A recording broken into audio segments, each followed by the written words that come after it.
Les scientifiques cherchent et en permanence à trouver les meilleures recommandations possibles pour notre santé.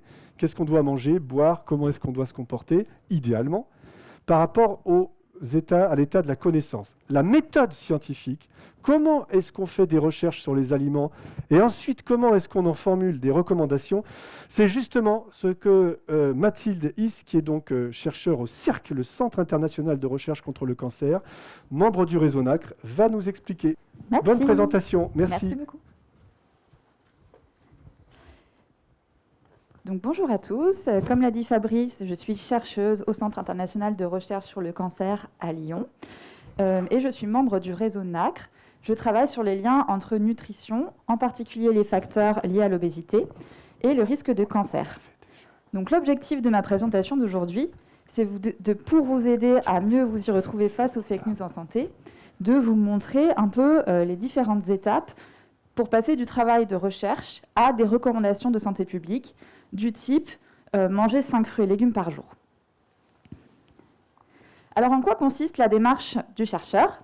Eh bien, on va formuler des hypothèses et on va les tester. Ces hypothèses qu'on formule, elles peuvent venir de choses qu'on sait déjà, elles peuvent venir de phénomènes qu'on remarque, d'intuition, mais dans tous les cas, on va avoir besoin de mettre en œuvre une méthodologie scientifique pour passer d'une impression à une réponse objective. Comment est-ce qu'on met en place cette méthode scientifique ? Eh bien, en faisant des études. Et ces études, elles sont publiées dans des revues scientifiques.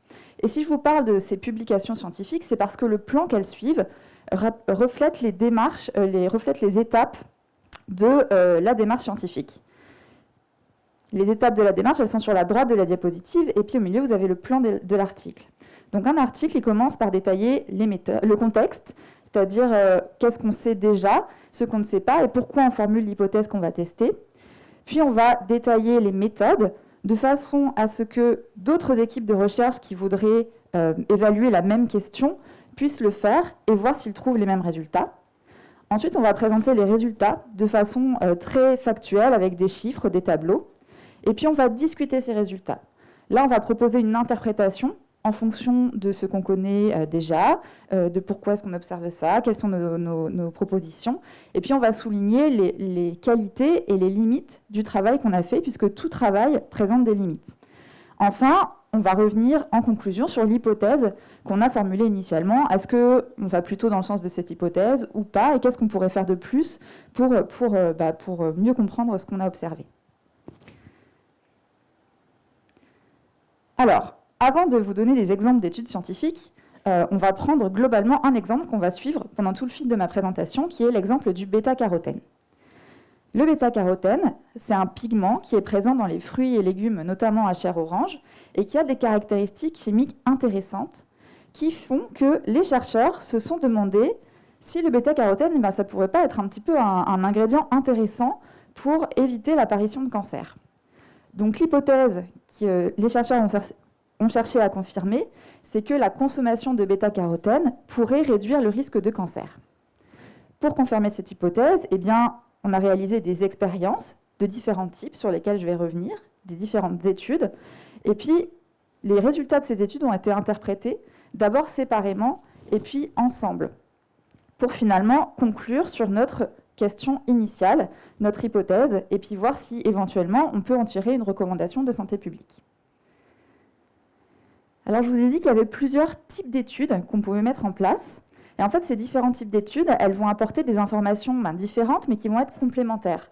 Ces études, elles sont un peu comme les pièces d'un puzzle. Et en fait, on ne sait pas quelle image va se former sur notre puzzle. On ne sait pas si on va confirmer ou pas notre hypothèse. Donc, on va mettre ensemble toutes ces pièces qui ne font pas nécessairement la même taille, qui n'ont pas la même précision, et on va essayer d'en déduire qu'est-ce qu'on peut en tirer. Donc, le premier type d'études qu'on peut mettre en place pour évaluer, tester notre hypothèse, ce sont des études, par exemple, sur des cellules isolées en dehors de leurs organismes.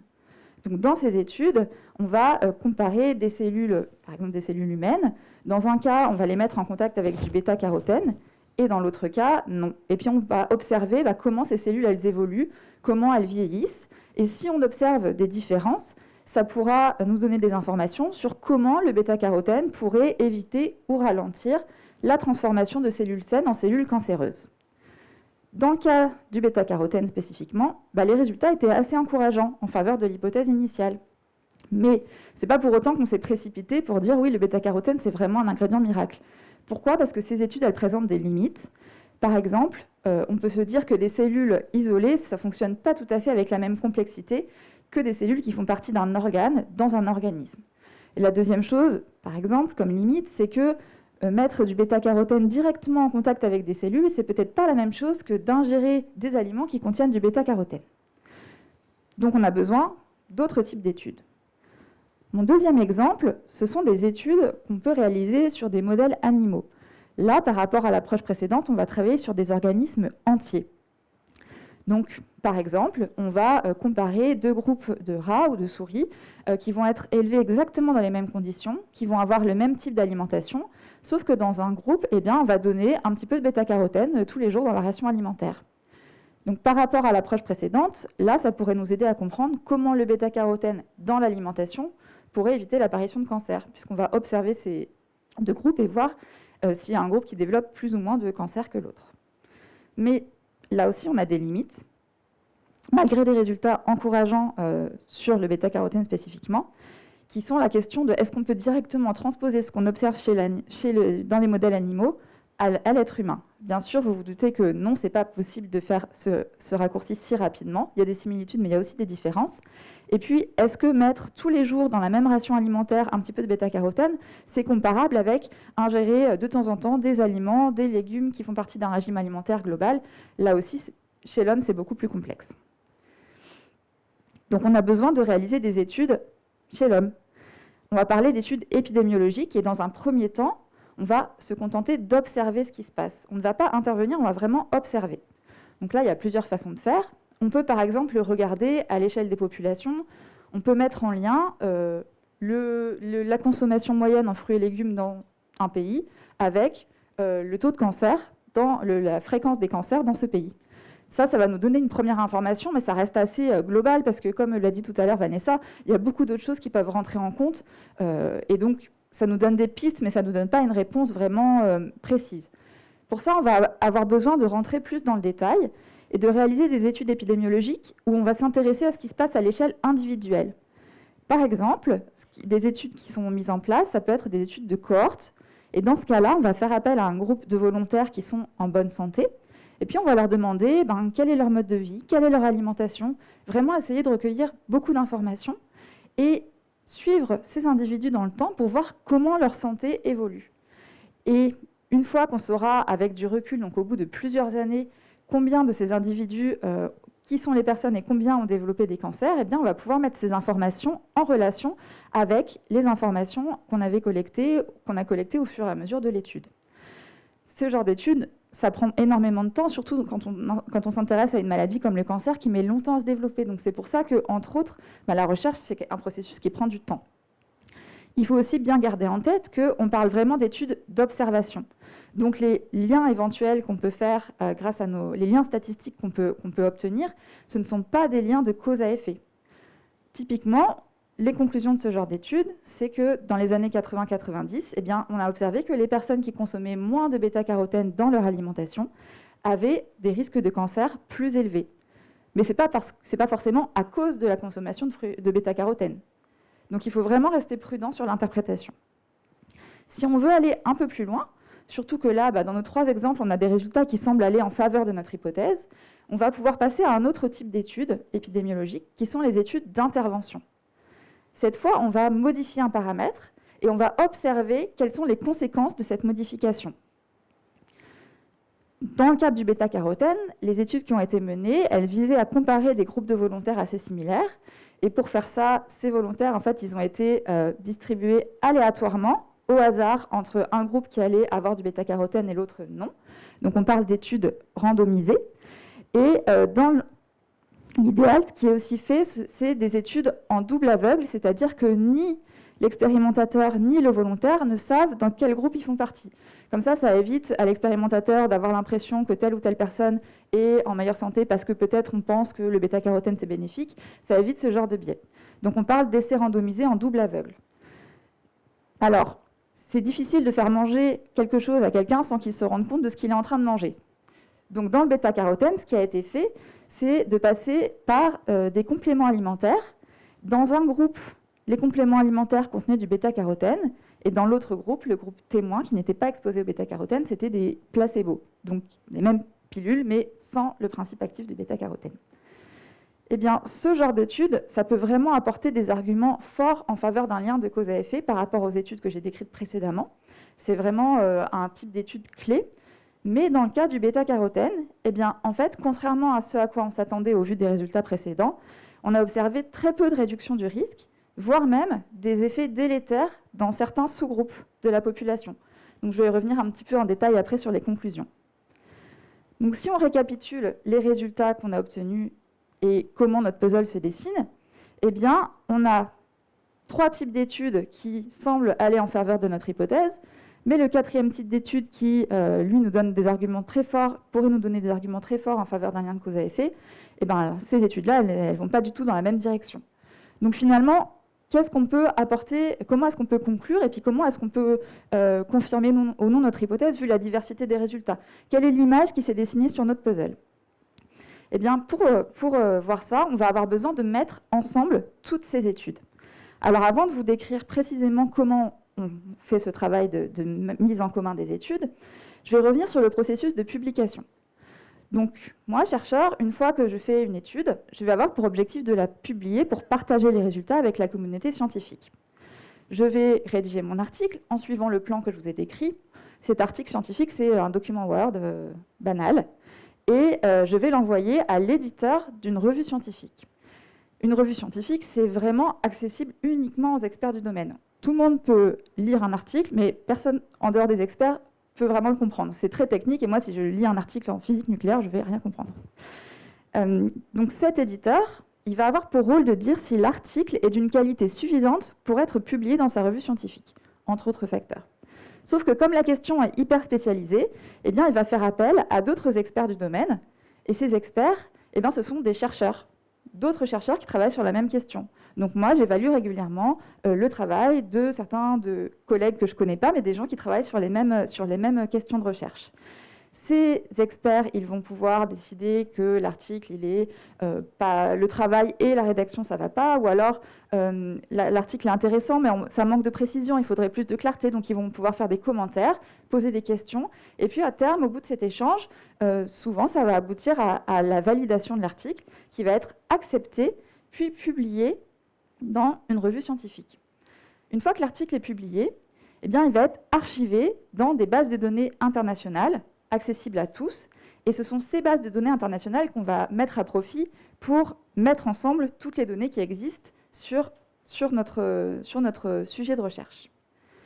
Donc, ce qu'on va faire pour essayer de comprendre quelle image se dessine sur notre puzzle, ça va être de mettre ensemble toutes les études. On va comparer les études comparables, on va essayer de récupérer toutes les informations disponibles dans la littérature scientifique grâce à nos bases de données. On fait une requête, on essaye de faire en sorte qu'elle soit vraiment exhaustive, et surtout, on ne va pas laisser d'études de côté parce qu'elles ne vont pas dans la direction de notre hypothèse. Ça, c'est vraiment important, on ne met pas de côté ce qui ne nous intéresse pas. On doit vraiment tout considérer pour avoir une évaluation objective. Donc, une fois qu'on a récupéré les articles qui nous intéressent, on les lit, et une première façon de faire, ça va être de résumer toutes ces études, d'en faire un résumé, et puis d'en faire, par exemple, dans un premier temps, un commentaire. Donc là, c'est un travail plutôt qualitatif, on appelle ça une revue systématique, et on va dire, on a identifié 30 études qui s'intéressent à la question, certaines montrent qu'il y a une augmentation de risque, d'autres non, et elles ont des limites communes, elles ont des points forts, il faudrait faire ça, ça, ça. Donc c'est vraiment un travail qualitatif. Dans les études épidémiologiques, le lien qu'on peut observer entre le produit d'intérêt et puis la maladie, il est quantifié par un chiffre. Et on a un moyen aussi de mettre ensemble ces chiffres des études épidémiologiques, de les moyenner pour obtenir une indication plutôt quantitative sur le lien moyen. Ça s'appelle une méta-analyse. Donc, une revue systématique ou une méta-analyse, c'est un travail qui peut être entrepris par une équipe de recherche, par un chercheur. Je peux me dire, aujourd'hui, ça serait bien de travailler sur cette question, donc on va mettre en place un processus. Ça reste très long. Et alors, avant de passer à une recommandation de santé publique, eh bien, on a une étape qui est vraiment primordiale, qui sont les expertises scientifiques collectives. Ces expertises, elles vont avoir pour but d'analyser toutes les études au niveau mondial sur la question qui nous intéresse. Donc les articles, les revues, les méta-analyses, parce que souvent il y en a plusieurs sur un même sujet qui ont été faites à différents moments. Et ces expertises scientifiques collectives, elles sont mises en place par des organismes nationaux, comme l'Institut national de la santé et de la recherche médicale ou l'Institut national du cancer, ou des organismes internationaux, comme le Centre international de recherche sur le cancer. Ces organismes, ils vont faire appel à des experts, à des groupes d'experts nationaux, internationaux, issus de différentes disciplines. Et ces experts, eh bien, ce sont là encore des chercheurs spécialistes du domaine. Ils interviennent à différents endroits. Et on va demander à ces groupes d'experts de suivre une méthodologie clairement définie, qui est publique, qui est très rigoureuse, et d'utiliser cette méthodologie pour conclure sur la question à trancher. Alors, dans le cas du bêta-carotène, eh bien, ce qui est ressorti de ces travaux d'expertise, c'est qu'il fallait distinguer le bêta-carotène qui est présent naturellement dans l'alimentation du bêta-carotène qui se trouve dans les compléments alimentaires. Chez les personnes qui avaient des apports suffisants en fruits et légumes, eh bien, la prise de compléments alimentaires en bêta-carotène n'avait pas de bénéfice. Et en plus, ces compléments alimentaires souvent très fortement dosés par rapport aux quantités présentes dans l'alimentation, pouvaient avoir des effets délétères, en particulier augmenter le risque de certains cancers chez les fumeurs. Alors, parfois, ce travail d'expertise, eh ben, on se rend compte qu'on ne peut pas conclure parce qu'il n'y a pas assez de données ou parce que les données ne sont pas d'une qualité suffisante. Ou alors, on peut conclure de façon certaine qu'il n'y a pas d'incertitude, qu'il n'y a pas d'association. Et là, je vous dis de façon certaine, ça introduit mon prochain, ce que je voulais vous mentionner juste après, c'est que ces travaux d'expertise, ils évaluent aussi le niveau de preuve, le niveau de confiance qu'on a en la conclusion qu'on va tirer. Donc, dans le cadre du bêta-carotène, eh bien, ça a donné une conclusion qui est formulée comme ça. La consommation de compléments alimentaires en bêta-carotène augmente de façon convaincante le risque de cancer chez les fumeurs. Donc ça, c'est le de façon convaincante, ça qualifie vraiment le niveau de preuve.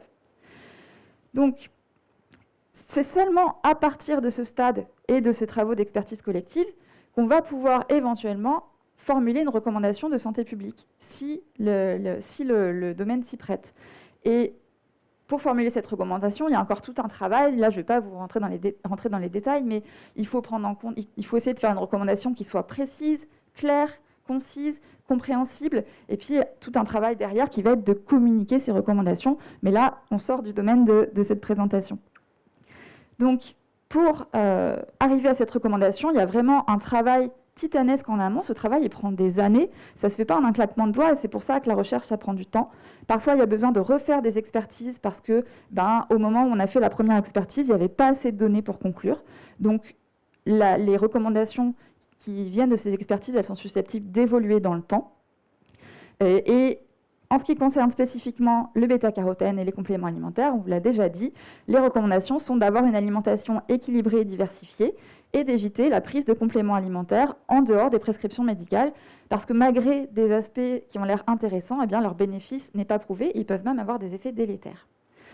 Donc, je vais conclure sur cette présentation.